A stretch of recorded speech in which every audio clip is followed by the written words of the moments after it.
What's up, nerds? Time for a full review on the Mandalorian's N-1 Starfighter. Stay tuned. Okay, here we are again, another vintage collection gem. This time it is the Mandalorian's N-1 Starfighter. I am so excited for this one. All right, let's go ahead and open up the box. Number one, check out the box art on this sucker. Let's go ahead and zoom out here for a second so you can see the full scope of the art. Very, very cool. Nothing on the bottom, of course. On the sides, what have we got? We have got some action shots there of him being a mechanic with Grogu. How cool is that? Right? And then, of course, the same artwork on the back that is on the front as well. So let's go ahead and... Oh, what's on the side?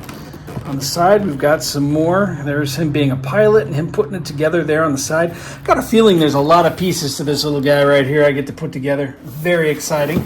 Ooh, other side, check that out. R5-D4 head. How freaking cool. That's awesome. All right, I'm even more excited to open the sucker up now. There we go. Got it jammed in there real good, but we are cool now. There we go.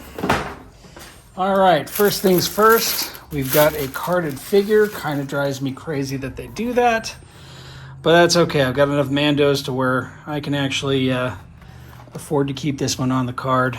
No big deal, but he does come with a spear. That's pretty cool. All right. Comes with the spear, the dark saber, vibro blade, and of course his little blaster pistol. Jetpack is attached, plus the cloth goods cape right there. Very cool. He is going to stay put. Out of the way. All right. What have we here? We have, of course, the flight stand right there. Love the logo on there. Very cool. Here we go. There are the instructions right there. Very cool. We're dealing in hieroglyphics and numbers again. No words, of course, because words are bad, right? Okay. Except if you need, everything and each sold separately kind of thing in 50 different languages. All right. So let's see. Let's get this guy out of the box. All right. So take out the two wings right there and set those aside. Got the tail right there. That is very cool. That's cool looking. I like that. Nice. Okay, set that aside. Oh, these are kind of heavy. I think they're the spires, little ends to the engines. Those out of there. I don't know why I call them spires. Not really spires, just spikes. There we go. Very cool. Already they are not bent like my original N1 was when it came out of the package. Very cool. What else do we have here? We've got... None of these are numbered, by the way, or lettered, so it doesn't matter how I pull them out of here. Okay, this one came with a couple of clear parts. We have the dome for Grogu, and we also have this, which I assume is part of the flight stand. Probably goes up into the bottom of the ship, like so. I think. Maybe. Okay. Next up, we've got this bag right here. What have we got in here? I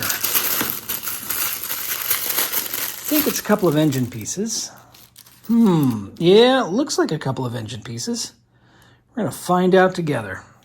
A couple more clear pieces. This thing has more parts than I expected. Very neat. A couple of... I'd be lying if I said I know what those are. They probably go on the bottom of the ship. I think those go on the bottom of the engine housings, the engine casings. Very cool. The rest of the flight stand. All right, here we go. We've got our hot rod engine right there. That's pretty cool. All right, and we've got little Grogu, because God knows I don't have enough of this little guy sitting around. Very cool. I like that he has a little gear piece right there in his hand. Very cool. Gear shifter. So far, I am noticing it does not come with R5-D4's head. So I take it that R5-D4 probably has a removable head whenever he comes out. That kind of sucks, but cool at the same time. Got a couple of other pieces. Very cool. Figure all this out together. Bring out the main fuselage right there. That's very cool. Oh, man. That is really nice. Okay. So, yeah, no other pieces in here at all. Kind of bummed that it doesn't come with the R5-D4, but I didn't expect it to, so that's overall not a big deal. It's just whenever you see the picture of it, You get kind of excited. At least I got kind of excited about it. So let's build a Starfighter. I almost said Razor Crest. I've already done that video about a year ago. Part 1, put it together. Okay, that sounds like a great idea. Let's put it together. Yes, each sold separately is the little asterisk right there that comes with R5D4's head. But at least now I know what this piece is for. Here, okay. I'm assuming the screws go on the bottom because that's usually what they do. They hide the screw pieces. That should pop in like that. Okay, very cool. Nice. All right, that was easy. That was painless. Come on. This piece right here pops in like so. All right. Don't think it matters which one of these spikes go in which engine. I don't think so. The groove right there fits the post like that. Should just pop right in like so. Yeah, there we go. All right, let's do the second side. Same as the first. A little bit louder, a little bit worse. Just pops right in like so. Snap. Just like that. The rear piece right there. Also, I believe, looking at the instructions, it looks like this part right here goes in the bottom, which makes sense. Yeah, so that should go just like that. And there we have it. All right, that's cool. Digging it so far. Very nice. All right, let's go ahead and flip this bad boy over. And let's see, we've got a small hole and a larger hole, small post, larger post, which means it goes like so. Like that. Just in place like so. This side goes together like this. All right. Very cool. Why do I feel like I'm missing a piece? Okay, we've got a part A right here and a part B. I'm only finding one of those pieces. Did it fall on the ground? The part I thought was missing is not. It's just, I think it's either you can put the spot in spot, the piece in spot A or spot B. It's not piece A and piece B that both connect there. It's an either or kind of thing. So, yeah. There we go. It goes like this. There we go. So we've got one piece covered right here, one piece completely exposed. All right. That's pretty cool. Okay. Let me see if I can figure this nonsense out. Okay. A couple of things. Apparently, I jumped the gun on placing the spike on the rear of the ship. I'm going to see if I can pull it. It looks like it's permanently on there. Well, that sucks. Had I actually seen the back of the instructions where it gets a little more detailed, you see that this piece right here actually slides in right here in the back. So it's supposed to go in there. My bad for not reading the instructions in their entirety. Okay, so yes, I was able to get the tail piece off. There is a secondary hole right there. This little guy gets shoved into that spot right there, like so, and you can just see it in there. See, remove it, put it back in there. There you go. Just kind of sits into place like so. Then the tail section gets put into place like that. All right, now you've got that little added detail. Okay, so now that stressful bit is done, what else have we got? We're going to move over to the more detailed side of the instructions right here. It looks like this piece right here is Grogu's chair. So that goes right in there, like so. Like so. Like so. I think. Like, wow. This thing is not as simple to put together as Jabba's palace. There we go. Okay, there's a specific groove. There's a very specific way it goes in there. I'm going to go ahead and put Grogu in his spot like so. There is a peg on the floorboard and a hole in the bottom of his foot. Goes like so. And of course the dome covers him like that. That's adorable. That's freaking adorable.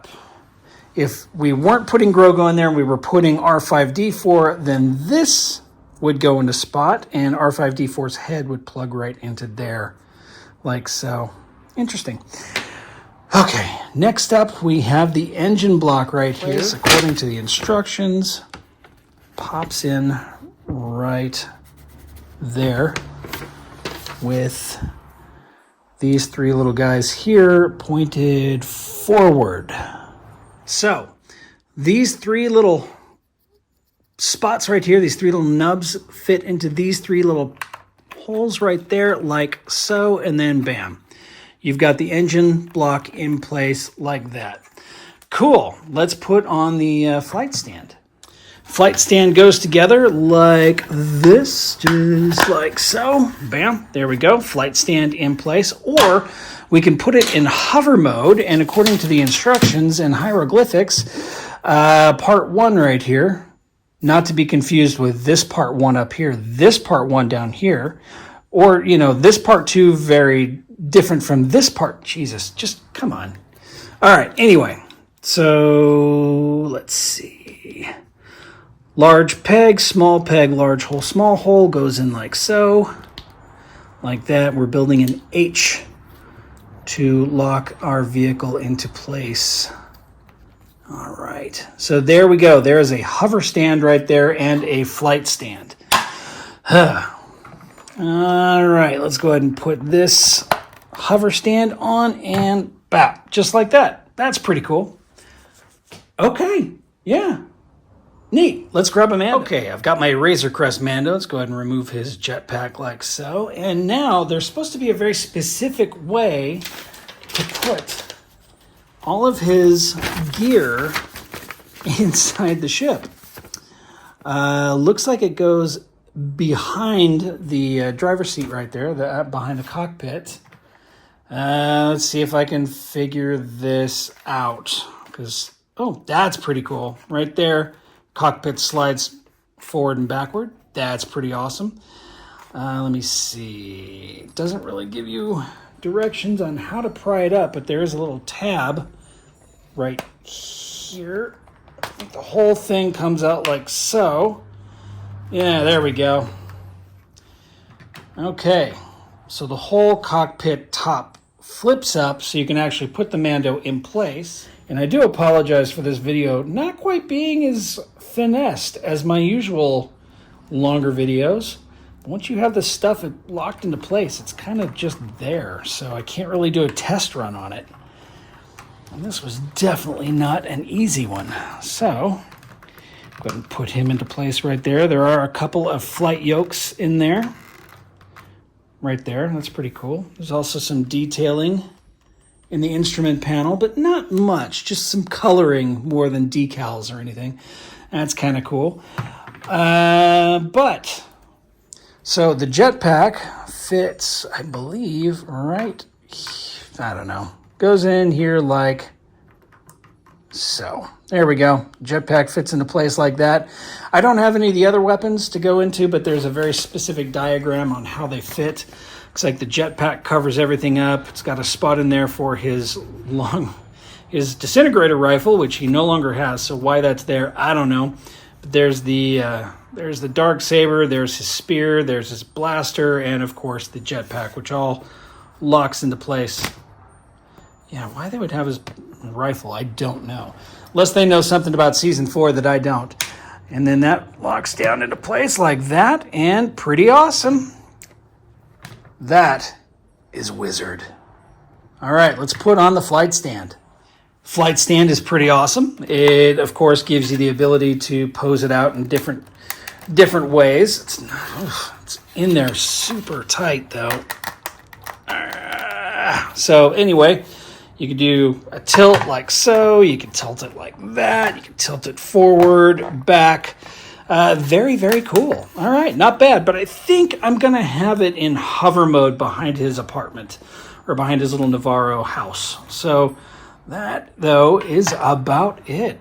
What a cool vehicle. I mean, other than being a complete pain in the ass to build, which is, you know, my bad, I've never been a model maker, it is a very cool ship. It is a very... I like the N-1. Even in Episode 1, I like the N-1. I thought it was just a unique hot rod looking vehicle. And this is definitely a very cool souped up version of it. So That's it. We've got the Mandalorian N-1 Starfighter from the Book of Boba Fett and Season 3 of The Mandalorian with Grogu in the co-pilot chair, flight stand, hover stand, the promise of a future R5-D4 head. That's it. Yeah. So thanks a lot, everybody, for tuning in. And as always, my friends, keep it nerdy.